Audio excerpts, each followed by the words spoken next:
नमस्कार दोस्तों, Raghav sir campus के यूट्यूब चैनल पर आपका स्वागत है। आज हम लोग प्रमुख समितियां, आयोग, समितियां या आयोग और उनके कार्य को देखेंगे। देखिए, एग्ज़ाम के पॉइंट ऑफ व्यू से ये बहुत ही महत्वपूर्ण टॉपिक है। इससे एक क्वेश्चन खासकर यूपीपीसीएस की परीक्षाओं में अवश्य होता है। ठीक है, तो स्टार्ट करते हैं। पहला है पॉइंट कि नचिकेत मोर समिति जो है ये किससे संबंधित है। ठीक है, तो देखिएगा जो नचिकेत मोर समिति है वो जो है वित्तीय समावेशन से संबंधित है। देखिए, वित्तीय समावेशन को प्रोत्साहित करने हेतु नए बैंक ढांचे की सिफारिश करने से संबंधित है। देखिए, वित्तीय समावेशन जो होता है इससे तात्पर्य होता है कि अधिक से अधिक लोगों को न्यूनतम लागत पर बैंकिंग सुविधाएं प्रदान करना। ठीक है, बैंकिंग सुविधाएं प्रदान करना, तो ये बैंकिंग संबंधित है वित्तीय समावेशन।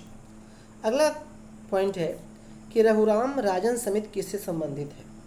तो देखिए, जो रघुराम जी राजन जो थे आरबीआई के पूर्व गवर्नर थे, ये समिति बनाई गई इनकी अध्यक्षता में।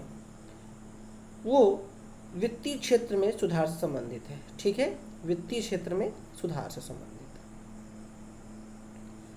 अगला पॉइंट हम देखें तो इसमें है वाईएच मालेगांव समिति। वाईएच मालेगांव समिति, कभी कभी इसे मालेगांव समिति कहा जाता है सिर्फ। ये जो है सूक्ष्म वित्त क्षेत्र के अध्ययन एवं उस पर सुझाव से संबंधित है।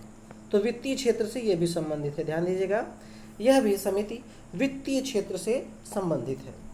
अगला पॉइंट है कि नरसिम्हा समिति। देखिएगा, नरसिम्हा समिति दो थी, उसकी दो रिपोर्ट आई थी। तो प्रथम नरसिम्हा समिति जो है गठित की गई 1991 में, ये संबंधित है किससे। तो देखिएगा, यह वित्तीय क्षेत्र के सभी पहलुओं में सुधार से संबंधित है। वहीं जो द्वितीय नरसिम्हा समिति थी जिसकी रिपोर्ट 1998 में आई, वो बैंकिंग सुधार से संबंधित है। ठीक है, बैंकिंग सुधार। अगला है तारापुर समिति। देखिए, तारापुर समिति ये रुपए के परिवर्तनीयता संबंधित थी। तो पूर्ण पूंजी लेखा संपरिवर्तनीयता अर्थात भारतीय रुपए की पूर्ण परिवर्तनीयता से के प्रश्न का परीक्षण से संबंधित थी यह। ठीक है, तो रुपए की परिवर्तनीयता संबंधित थी, इसे कहते हैं पूर्ण पूंजी लेखा संपरिवर्तनीयता। ठीक है, अगली समिति है रेखीय समिति। ध्यान दीजिएगा, ये रेखीय समिति है। रेखीय समिति का संबंध जो है अप्रत्यक्ष कर से संबंधित है। अप्रत्यक्ष कर से संबंधित, जी हाँ दोस्तों, अप्रत्यक्ष कर रेखीय समिति। दत्त समिति, अगला है दत्त समिति। तो दत्त समिति का संबंध औद्योगिक लाइसेंसिंग से है। ठीक है, लाइसेंस जो प्रदान किया जाता है। हम जानते हैं कि जब 1956 की औद्योगिक नीति आई थी उसमें लाइसेंस को अनिवार्य किया गया था। वहीं 1991 की औद्योगिक नीति में आप जानते हैं 5 उद्योगों को सिर्फ लाइसेंस लेने की आवश्यकता थी। ठीक है, वर्तमान में तो यह सिर्फ 3 उद्योगों के लिए सीमित रह गया है। ठीक है, अगला है वांचू समिति। वांचू समिति का संबंध जो है ये प्रत्यक्ष कर से संबंधित है। ठीक है, जो प्रत्यक्ष कर होता है, आप जानते हैं 2 प्रकार कर होते हैं, एक प्रत्यक्ष कर, एक अप्रत्यक्ष कर होता है। तो यह जो है प्रत्यक्ष कर संबंधित है। ठीक है, जिसमें जैसे आयकर वगैरह संबंधित है। ठीक है, आगे देखते हैं राजमन्नार समिति।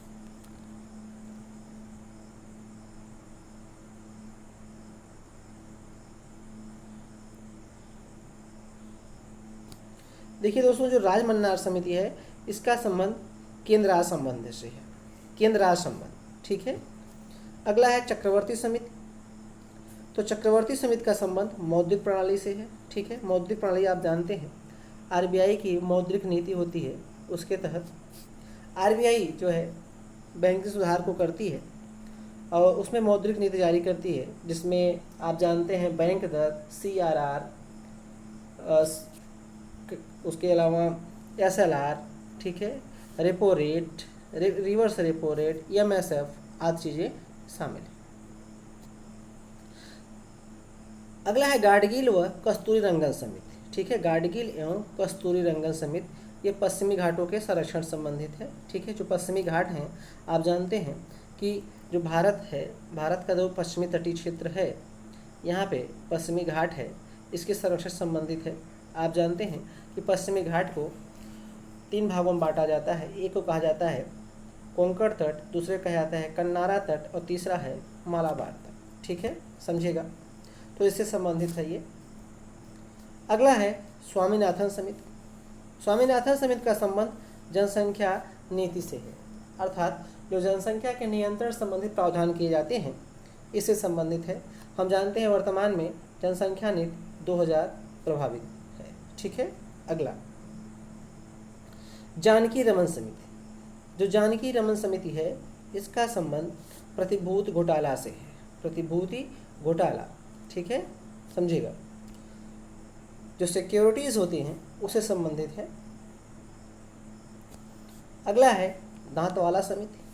दांतवाला समिति का संबंध बेरोजगारी के अनुमान से संबंधित है। आप जानते हैं बेरोजगारी के अनुमान के संबंध में कई समितियां बनाई गई हैं, जिसमें तेंदुलकर समिति प्रमुख है।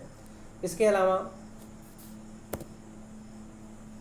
आरबीआई के पूर्व गवर्नर सी रंगराजन की रिपोर्ट भी आई थी बेरोजगारी संबंध में। ठीक है, तो बेरोजगारी संबंध में कई अनुमान आते हैं, कई समितियां गठित की गई हैं, उसमें दांतवाला समिति जो है एक प्रमुख है। ठीक है, आगे देखते हैं सरकारिया आयोग। सरकारिया आयोग का संबंध केंद्र राज्य संबंध से है। ठीक है, केंद्र राज्य संबंध सरकारिया आयोग, ठीक है, इससे संबंधित है। अगला है गोस्वामी समिति। गोस्वामी समिति का संबंध जो है औद्योगिक रुग्णता से है।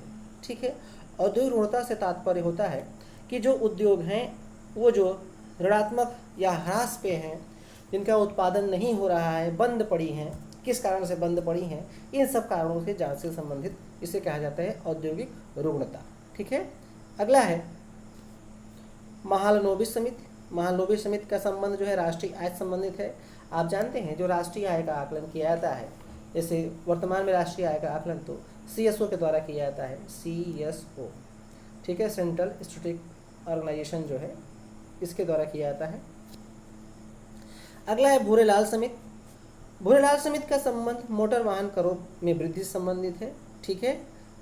नेक्स्ट भंडारी समिति। भंडारी समिति की जहाँ तक बात है, यह जो है क्षेत्रीय ग्रामीण बैंकों की पुनर्संरचना से संबंधित है। क्षेत्रीय ग्रामीण बैंकों की पुनर्संरचना। राज्य समिति, ठीक है। अगला कृषि जोत पर कर जो होता है इससे संबंधित है। ठीक है, और अंतिम है सच्चर समिति, जो कि बहुत ही महत्वपूर्ण है, सच्चर समिति। ठीक है, देखिए सच्चर समिति का जो संबंध है वो है मुस्लिमों की सामाजिक, आर्थिक व शैक्षणिक स्थिति का अध्ययन के लिए। ठीक है, तो ये जो प्रमुख समितियां हैं ये आने वाले परीक्षा के लिए बहुत ही महत्वपूर्ण है। तो एक बार इसको ध्यान से देख लेंगे तो चीज़ें काफ़ी तैयार हो जाएंगी। Okay, thank you.